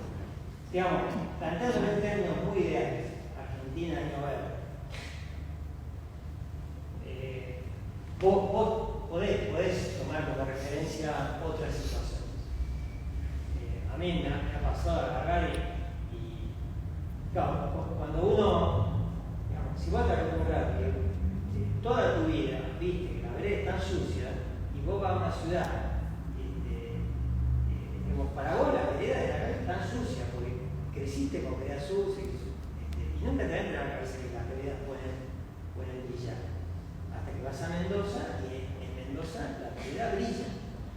Entonces, hay veces que uno, digamos, para establecer los contrastes, está bueno ahora decir, bueno, es Argentina año verde, pero aquella ciudad, aquel país lo hizo, lo está haciendo, con lo cual es humanamente imposible.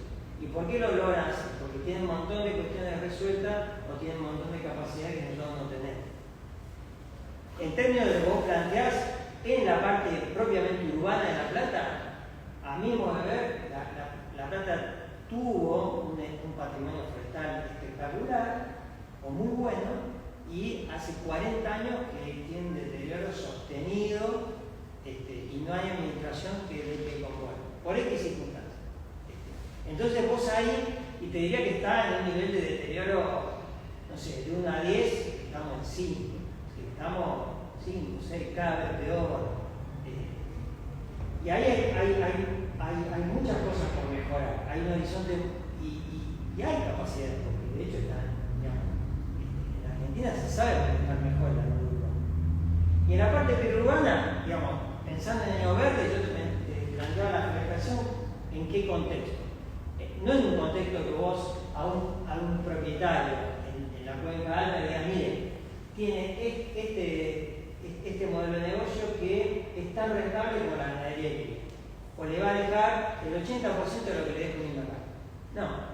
Yo lo que te decía es, si vos aplicás, por ejemplo, la legislación que hay respecto de la autoridad del agua, qué sé yo, sobre todas estas cuencas debería haber trazados límites que establecen las planillas de inundación y desde esos límites hasta el arroyo no se podría hacer nada excepto manejar la superficie con la mejor estrategia de uso pensando en ese lugar en agua abajo. No podías poner invernadero, no podías hacer un barrio cerrado y tampoco podías tener un asentamiento ilegal. Nada de eso. ¿Qué podías hacer? Bueno, esa es la propuesta. Vos tenés plantaciones o un mosaico de plantaciones forestales que tengan una función fundamentalmente ambiental en la cuenca públicas. Así te decía. Pero plantearlo fácil. Ahora, ¿cuál es la realidad? Y la megatoma. La megatoma, y hay un montón de barrios, 5 o 6 barrios que son anteriores a la megatoma, que están ahí. O sea que estamos. Yo necesito la culpa a esa gente de los problemas, pero digo, esa realidad es un enorme problema para la gente, para la provincia, para la municipalidad, y así es como está resolviendo. Así que te imaginas que, no sé, esa es mi visión. También hay casos en Capital, para bien o para mal, se están haciendo como, se están sacando y levantando algunas calles de asfalto y haciendo estos canteros. Y se ve presente este conflicto que mencionabas recién, el tránsito. Porque es una forma de decir, bueno, en la ciudad tanto cemento, microcentro, pleno cemento, imposible que encontrar algo verde ahí. Y la única forma es eso, introducirse en ese cemento levantándolo, pero vamos a tener siempre un conflicto que es la principal limitante. Sí. Ponme una toalla, pero llevo los hornos. Vecinos, los únicos dos árboles enormes que dan sombra son los de frente de mi casa. Los de frente amplio, tengo tres, no me sacó el vecino porque está justo y está contra el lado. Ahora se pelean por parar el auto de la Bueno, así que no se quejen más, porque al final después se sacan los árboles preciosos con mil excusas, pero no podemos estar ahí. No hay una excusa. hay como una especie de idiosincrasia. Subidas que han hecho para autos donde sacan los árboles, pues no fue la excusa del vecino para sacarme el árbol, que quería hacer otra subida más de auto, bueno, y ahora se pelean con eso. Sí. Exacto. Y eso, por ejemplo, en relación con eso, Tremendo, y nadie controla. yo desde que bueno, mi situación es rara, porque nací acá en La Plata, me crié en la provincia de San Luis, igual bien, así que tengo doble nacionalidad. Yo igual. Pero digamos, parte de la idiosincrasia platense la tengo y si no la he captado. Y eso es muy de platense, de agarrar y él no quiere tener un árbol frente de su casa, pero te va a pelear la sombra y te va a meter la punta del auto cuando puede. O va a agarrar y va a podar, o va a preparar cosas de residuos y la va a poner en la rambla. Y es desaprensivo con los árboles, con los espacios verdes. Vos vas a Mendoza y es una ciudad de la misma escala que esta, y el consenso social respecto a la árbol es completamente distinto. A lo que voy es que yo no conozco en 40 años que estoy en La Plata, desde que vine a estudiar, una sola administración municipal que haya laburado seriamente y fuertemente el flanco de la percepción y la participación ciudadana de la ciudad. Nunca, ni uno. Encuestas, difusión, participación, jornada de plantación, grupos barriales, nadie genera. Y bueno, qué sé yo. Se debe explicar por varias cosas, pero. Yo pienso en esos árboles, tipo, yo vivo en una casa que era de mi suegra, de sus padres, o sea, una casa grandísima. Son árboles enormes, atrás tengo frutales. Y yo los tengo porque los heredé. Pero la realidad es que la gente joven ya no tiene esa visión de su casa de plantar o de la sombra, o no. Si vos te fijas, las casas no son todas, a lo sumo le ponen un árbol pintoresco, eso. Claro. Cambio de color, no buscan otras cosas en los árboles. Parece que no hay tiempo tampoco, ¿no? Sí, y los conflictos las visiones son muy diversas. Hay gente que, yo me acuerdo que pedían la beca de la Revolución Cubana, agarraba y tenía que tomar muestras con barrera en tres. Y me acuerdo que en 2 cuadras, en una cuadra, el vecino casi me rompía. No, después de 4, ¿sabes el momento que pasé? Tuve que ir corriendo, el tipo me quería matar. Y a la cuadra estaba y vino y me dije, che, ¿cómo que te da? Entonces, vos tenés en la cuadra uno que es ambientalista, de conservacionista al mango, y después otro que lo quería matar. Y eso pasa. Y eso vos lo trabajás con difusión, con campaña, con una municipalidad presente, con una municipalidad técnicamente formada. Yo hace 40 años. Han mejorado muchísimo la poda del parque. Es notable. No sé este invierno lo que harán, pero me sorprendió porque yo siempre renegaba de eso. No puede ser tan mal, no puede ser. Y el año pasado, bueno, ya hace un par de años también por la boca.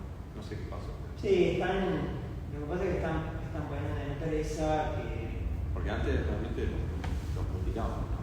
Sí. Después aparecen todas las podredumbres, cajos que se caen. Bueno, ahí, por ejemplo, respecto a las podas, hay algo re interesante, ¿no? Para mí. Esta administración, el año pasado, hizo una campaña muy grande y deben haber gastado mucha plata. Y podaron, a mi criterio, podaron en exceso, no podaron todo bien, mejor que antes, pero no podaron todo bien. Ahora, ¿pero qué pasa? Vos pensás que de lo que sí estoy casi seguro, sin ver los presupuestos, pero solamente viendo la magnitud de las campañas, es que de las campañas de poda de los últimos 15 años, el año pasado y el anteaño, este municipio debe haber sido esta gestión en la que más dinero invirtió en poder. Y si vos te pones a pensar, es muchos recursos, y el político, digamos, no lo ni bien ni mal, pero el político lo que busca es que la comunidad perciba ese esfuerzo, algo positivo para que rebote. Bueno, ¿qué pasó? Salieron a podar. Yo no vi una sola campaña de que le avise al vecino que podaba, que le avise al vecino por qué podaba. Fuera de época también. Que le avise al vecino, bueno, la época también es algo muy discutible, digamos, ¿por qué podaba en esa época? Cuando salió de podar, hubo incidentes que salían en el diario, salían en la televisión, de que se agarraban las trompas a los vecinos con los motociclistas. Y el saldo que le quedó al municipio fue terriblemente negativo, lo que fue la percepción. Y lo más lindo es que los tipos de 1 a 10 lo estaban haciendo bastante bien. ¿Pero por qué? Porque vos venís con un arbolado que está descuidado por 20 años. La poda es una intervención que vos tenés que hacer en forma gradual, con baja intensidad, todos los años. Nadie hacía nada. Este tipo, ponele que lo quiso acomodar, salió, y cuando vos querés acomodar esa arquitectura que hace un montón de años no es conducida, y no te va a quedar 10 puntos, te va a quedar 7,50, pero tenés que explicar a la que te mide. Las administraciones anteriores no hicieron nada, no gastaron nada. Yo estoy haciendo este esfuerzo para hacer esto, porque con esto yo logro que el arbolado luzca mejor, que además haya más seguridad porque las luminarias van a poder iluminar más abajo, para esto, para lo otro. Es para usted vecino, que trabaja. No hicieron nada y lo que salió en los diarios es que la gente estaba indignada con las podas. Entonces se trabaja muy mal eso. Y yo no entiendo por qué, porque asesores de imagen deben tener. Bueno, pongo un ejemplo de la ciudad de Leucas, obviamente nada que ver con la plata, pero por ejemplo, lo que te hacía te obligaba la municipalidad a hacer es a que vos tengas árboles en tu casa. Te obligaba.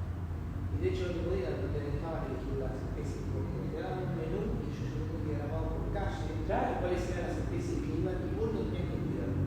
Si vos no plantabas o hacías la cazoleta de la medida de lo que te decía, y la especie que iba, y la especie se te moría, que no la regabas, pero es cierto, lo que hacía era algo muy sencillo, porque no daban el valor de la especie, presentaban una bolita constante hasta que vos lo plantabas. Los obligaban, o sea, a veces hay que jugar por ese lado para decir, como crear conciencia y de paso evitas el anarquismo, digamos, de que cada uno planta lo que se le dé la gana en la vereda y haces un ordenamiento mucho más prolijo. O sea, yo lo digo como un ejemplo, esto estoy hablando de la década de 80. Digo, podés hacer lo mismo al revés, agarrar y decís, mire, yo le anulo, usted haga tasa cero, si usted lo cuida. Entonces, es el mismo, es más simpático. Sí, por eso yo no puedo municipal y sí, no lo puedo a lo que yo estoy pidiendo como ciudadano. Bueno, gracias nuevamente tanto Fernando como Fabio como quienes nos acompañaron esta tarde. También lo van a poder ver a través del canal de YouTube. Se lo vamos a pasar a Fernando para que lo incluya dentro de la facultad. Y ojalá que también con esta comisión de arbolado, ya sea la local de la facultad como así también la de la universidad, se puedan acompañar y se pueda ir hacia una transición, un arbolado mejor y con buenas prácticas en su poda, en su conducción, que favorezcan a prevenir futuras inundaciones. Así que bueno, nuevamente muchas gracias por este momento.